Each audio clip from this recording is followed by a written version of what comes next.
Welcome to Everything Life and Real Estate. Let's get started with our hosts, Linda McKissick and Dana Gentry.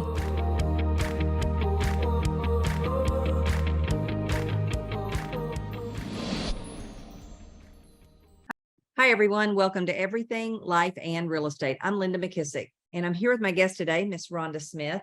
Rhonda is probably one of the best operating principals of a market center, that those who don't know, that means real estate office, I've ever met. She's silent but deadly. And so we're going to talk with Rhonda today a little bit about how to put a great team together. And then what do you do if a role that you have for someone really requires two people to do the role instead of one? So welcome, Rhonda. And if you will, tell everybody a little bit, you were born, then what happened, Cliff Note version, of course. Okay. Well, when I graduated college, I went to school for nursing. So I was a registered nurse for several years, worked in orthopedic surgery. Was just getting a little tired of racing the school bus every day. So Scott and I had gotten into investing once he had gotten out of college in 1988. So we kind of backed into real estate. I came a little bit more kicking and screaming to the scene. So I was kind of filling in positions as we needed. And in 2004, we moved to Keller Williams. We had a small independent real estate company, and the market was starting to change for what we did. Our niche was in foreclosures and REOs. Oh, yeah. So we made a huge switch over to diversify our team and came to Keller Williams. Awesome. Okay. So you sold on the team for a while. Correct. And then what year did you become a market center owner? So I started in the team leader role. So in right. 2005, we opened in 2004. We had a need in 2005, and I became the team leader for 7.5 years. So at the end of 7.5 years, we had been pushing that threshold of 100 agents, and I hired our first team leader and moved into the operating principal role after that. Okay. So for those that don't know, a team leader is responsible for recruiting, training, consulting agents in the office, and really for helping agents build their careers, right? So now what I really want to talk about today is you've done a really good job since you've been in the operating principal role, which, by the way, when you own a business, whether it's a team or an office or whatever, it's all the same. Nothing is different. You have to find the most talented people. You have to put them in the right seats on the bus.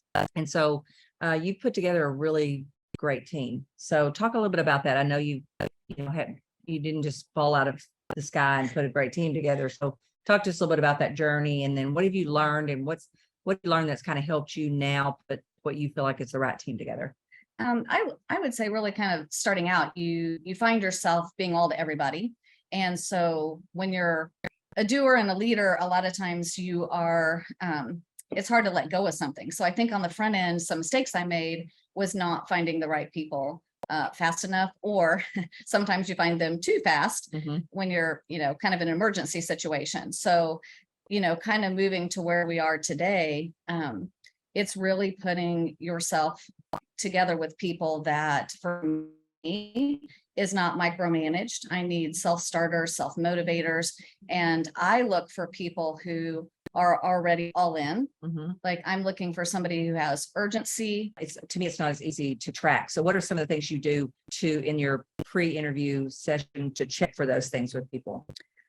For those qualities that you've since learned is important, which, you learn as much from the wrong people you put in the wrong seat more than you do, maybe even more than you do from the right people being in the right seat. So what are some of those things you've learned and now you've learned to look for? Now I look for somebody that fits the team we already have. Okay. So I now know the personality type that I'm looking for, but I think it starts before the assessment. We're in an organization that's big enough now that we do try to have a bench. And so from that bench, I'm already looking for people that are plugged in without titles. Have they had urgency in their business?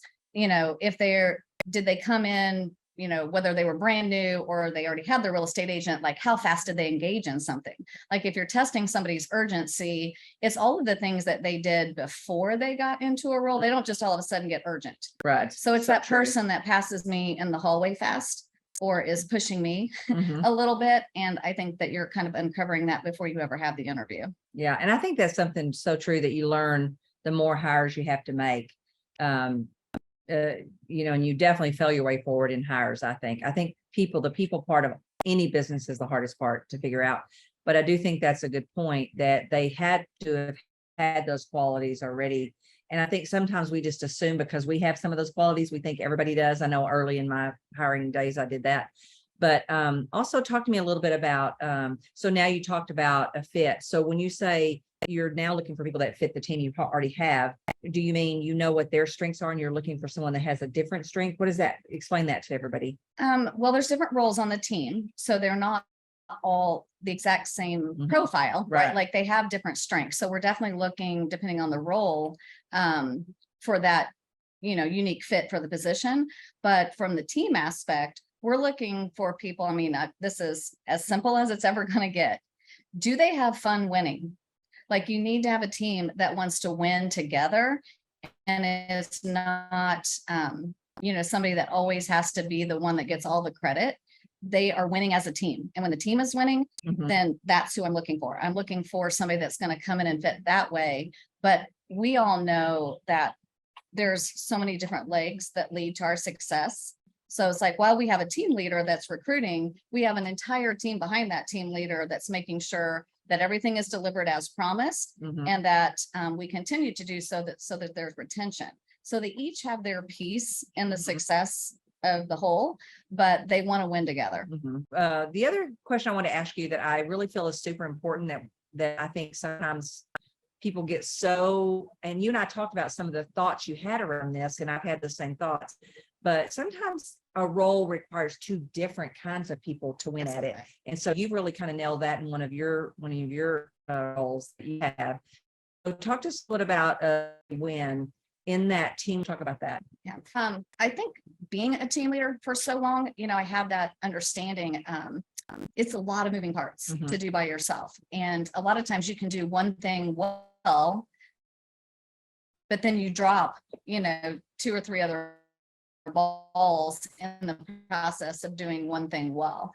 And so we ended up in a very unique situation to where we had a very strong leader for several years in another one of my locations, that as we kind of put that team together, she was the absolute fin, what I would say a normal team leader profile is. So you kind of have to have that, the team leader profile. And I'm going to say this because I was one, we can leave a path of destruction behind us. And sometimes we lose things in the follow-up.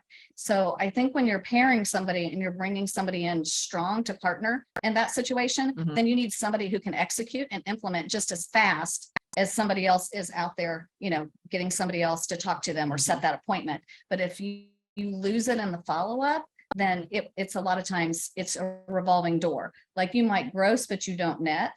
And so I think for us bringing, our partner in for the team leader was to make sure that, yes, we were having all the appointments, but all of the follow-up and the execution and the few things that need to be taken off of a team leader's plate is being done consistently. Like, the team leader knows what's supposed to be doing. They want it all to be done, but there's one of them to go around. And I think when you give them a partner. Well, I'm going to venture a bit too. I want to cover a couple of things that you said. One, we have an assessment that we actually have our roles already put into. Yes. So when you say that your one girl is and her name's Libby, is 100% match, she actually 100% matches for the role you have her in. And when that happens, I bet if we did the Colby on her, I don't know, do you do Colbys on any of your people? I have not done that. Okay. I bet if you did a Colby on the two, Libby would be a quick start, and her follow through would not be there. My follow through's not there. Mine is not. I can go sell ice to Eskimos, but I'm going to make big messes around me, but somebody's got to follow up behind me and do the follow through. And I'm going to bet your other girl, Jess, is that her name? Yes. Yep. She's super talented. So I would bet her follow through is much higher. So I love that. And you and I talked a little bit about some of our struggles. Well, some of the limiting beliefs that you have when you all of a sudden realize that if you put 2 people in especially a very important role, like a wealth determiner role or a growth role, what were some of the limiting beliefs that you had around that? Yeah. I mean, obviously from a standpoint of a budget, sometimes you think you can't afford to have those 2 top talent hires. And, I would really challenge you to think outside the box in the ways that you can cut expenses. Like, we have shared expenses with other market centers for other staff members, which has freed up some of our budget to hire for those top 2 positions.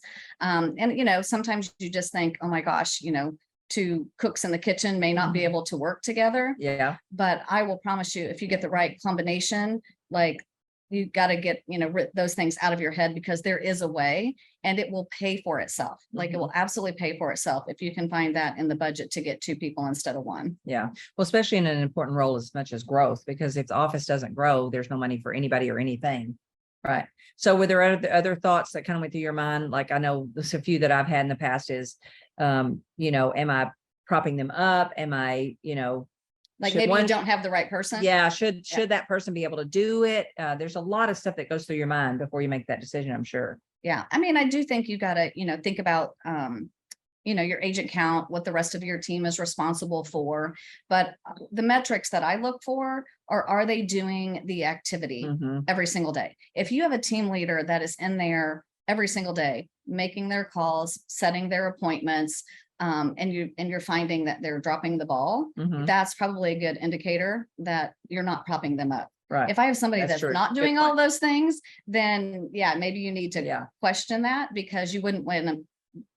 And quite frankly, if let's just say in our instance, we would have exposed that, right? If we would have hired a Jessica, Jessica is going to expose my original team leader, because she has urgency and she's such an implementer that it would have frustrated her if she would have had a team leader that wasn't doing everything that she's supposed to be doing, because in her, profile, like it's super important that you do what you say you're going to do.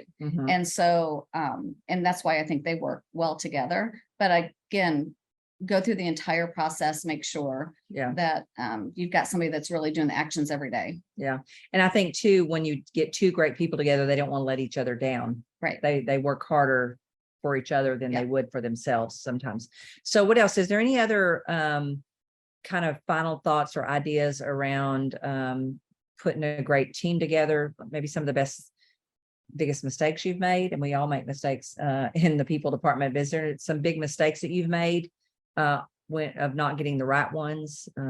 I think that got you here to where now you have the right ones. Sure. I mean, I think we've probably all been in those shoes where we've kept somebody too long and you know it, and you keep giving them another chance. You kind of got to trust your gut on that. Like if they're not showing up every single day, they're already telling you their story. And I think sometimes you tend to want to buy excuses, and because it's a process, right? Like, no, you don't want to go through the pain again of making the hire. So I would say just suck it up and do it quickly, because they're most of the time you don't turn that bus back around. Yeah. And I think it's Madeline Albright or somebody that says, when people show you who they are, believe them. And I think we get those clues, but we don't believe them, or we're hoping that's not true, because then that means we got to go start all over in the hiring process. Yeah. You got to separate out that likability for somebody. Like you can still love somebody and like them and know that they're not right for the role, and you need to release them from their pain too, because sometimes they're struggling.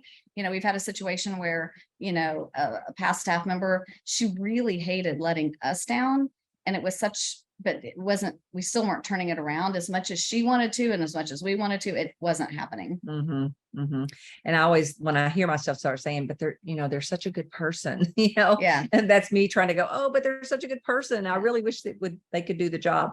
But, and I think too, the more you're in a role of leadership, and the more you've learned putting the right people in the right role, you begin to realize that keeping someone that's the wrong person in the role isn't doing them any justice either. I mean, really, it's not doing them any favors. That's not the best thing for them, even though they might not feel it at the time. But if you can free them up to go find something that they could win at, nobody wants to sit in a role that they're not winning at. Well, and it's the analogy. So this is the nurse that comes out of me, but it's like, when you take that Band-Aid off super slow, how painful it is versus you just rip it off. Yeah. Like get it over with, and it's better for them. It's better for you. And you don't have to drag out that process. Yeah. Well, I noticed one more thing that I wanted to talk a little bit about real quick. You do a really good job. Like I've always see you caring for your people, like you're invested in their lives. You know what's going on. When they need time and space, you give it to them. Does that come from your nursing background, do you think? Or what do you think? I feel like you've got not just your staff, but your whole office is a very cohesive team. They look out for each other. I mean, how did you create all that? Or, I mean, obviously it's who I am. I mean, I do genuinely care about people and I want my people to know that they're cared about. One thing that I would say, especially from my team standpoint, they don't have to wait for me. mhm. If one of those people on my team makes a call to me today, they will hear from me today, unless I'm out fishing. Yeah, that's true. And when, Sometimes they may have to wait when and I'm out of fishing, cell service. out of cell service. But if I'm in and they know that I'm in, I really try to be super, super responsive, and I want them to know we genuinely care about them and their families, and be very respectful of their time and what they do every single day. So, from Scott and mine's both standpoint, we've just always approached our office more like a family. Mhm. And we just genuinely do that. I don't know what else to say about that outside of just love your people. Like, the relationship is everything, because we've had a lot of agents come and we've had a lot of agents go over the years, and there's nothing better when you have somebody call you back Mhm. and say, can I please come back? Yeah, yeah. And it just gives me like chilly Yeah. bumps even thinking about it, Yeah. because I'm like, I love that they think enough to at least call us, if Yeah. an opportunity that they thought was there, genuinely thought was there, didn't pan out the way they thought. I want them to call us back. Yeah. Well, and you and I have talked about this before. We see so many people burn the bridges and those Yeah. people would never cross it again.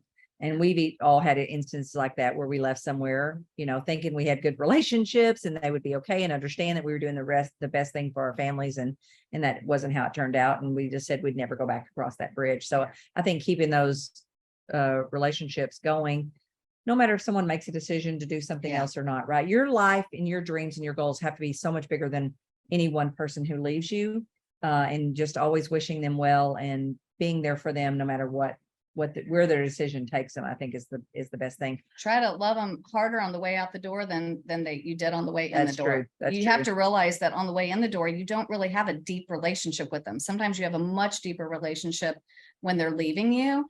And so you need to love them harder on the way out than even when they came in. Yeah, so true. One last thing I want to cover before we close. Your team today that's growing your office, Libby, when she came on, you found out real quick that she was going to have not just one baby, but 3 babies. Yeah, she within 3 months of signing on with us, she ended up with triplets on the way, and we had to navigate her first year as a team leader with the majority of that on bed rest or inside the hospital with her little ones when they came a little bit early.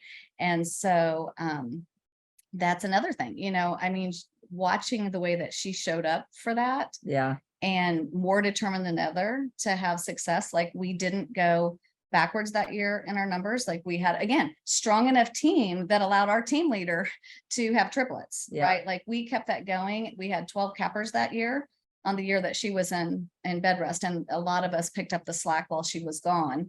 And then even watching her come back in, her triplets are now 4. Mhm. And, there's been days where she's like, please don't make me go home. Yeah. like her work is like really her Yeah. sanctuary. She's like me. sometimes. She's a better mom when she works than staying home Yeah. all day, especially with 3 little bitty babies. And I know she has some great support at home, so that's a blessing. But you had to see things, because I'm sure there were moments you thought, oh crap, maybe yeah. back to square one. What were some of the things that you saw? Were you just going to give her the benefit of the doubt no matter what? Or did you see things that made you realize that even though this looks like an impossibility, she's going to figure it out? You know what? I went and spoke to her. Yeah. Like, sometimes you sit down and don't make assumptions about how somebody else is going to handle their situation. Yeah. Like, that would have been my biggest mistake ever, was to have Assume. doubted and Mhm. assumed. I can remember going to the hospital and sitting with her in the NICU Mhm. and asking her what she wanted to do. And Mhm. it was like, I need this job. Like, Yeah. she wanted the job.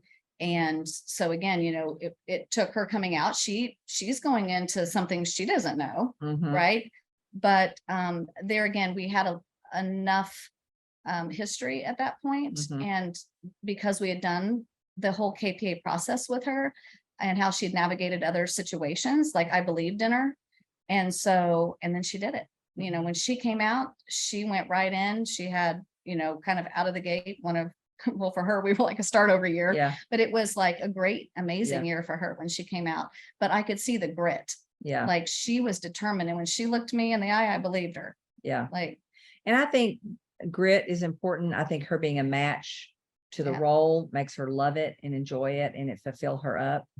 And then again, like you said, there was just enough of her past history and the ability to see how she handled other tough situations, to enough evidence there to say there's a real good chance that this girl's going to do all of this stuff and do it well. And most people couldn't have done that. Because you can be 100% matched for something and you don't Have the grit. you don't have perseverance, you don't have the grit. You just, you got to have the get up and go Mhm. when things aren't always perfect. Yes. And sometimes you can be really outstanding in your role when everything's perfect. Right. But you really want to see who you got on your team, let something go south and then see what they do. Yeah. And they're fighters. Like, I've got people on my team that are fighters. Yeah. I say about people all the time, that's somebody I'd go on the front line with. I would Yeah. go lock arm in arm and go to battle with, because you can, in certain situations, you can see them sick, not feeling good, do whatever, still stay in there and do the best they can and all kinds of stuff. We joke all the time on our team that if we're interviewing now, Yeah. we think about being on a deserted island. So if you're on a deserted island, Or and- this island where we're fishing. right, yeah, like who would be getting the water, who would be making fire, who would be chopping the wood, who would Yes. be doing shelter, because I visualize the people on my team when I think about that. And every single one of them would not be sitting there waiting for somebody else to do it. That's awesome. That's great. Great way to think through a team. Yeah. So you can't make it with us on the deserted island, you're off the island. Like we can't have you. That's awesome. That's great. Well, Rhonda, this is fantastic. And again, if you have not hit the subscribe button, please go ahead and hit that button right now. And the greatest compliment you can give us is to pass this podcast along to anyone that you think would benefit from these conversations. And again, Rhonda, we're going to get to go home tomorrow We and are. get out of this fishing camp in this wonderful, beautiful place that I think This oasis, it this- is amazing. Yes. this place, I think we were a little oversold, but Yeah. we get to go home tomorrow back Yeah. to We're civilization. teaching our husbands vocabulary and what an actual lodge means. And what but luxury is and what it's not. It's not. Yeah. But we did good. We did the best with what we We had. have right? inside plumbing. We're good. That's good. Awesome. So you guys, I'll see you again next week. Be sure to subscribe for more business strategies and tactics to inspire you to live an abundant real estate life. Don't forget to rate and review so we can bring you the best content. Find this and other valuable information at everythinglifeandrealestate.com.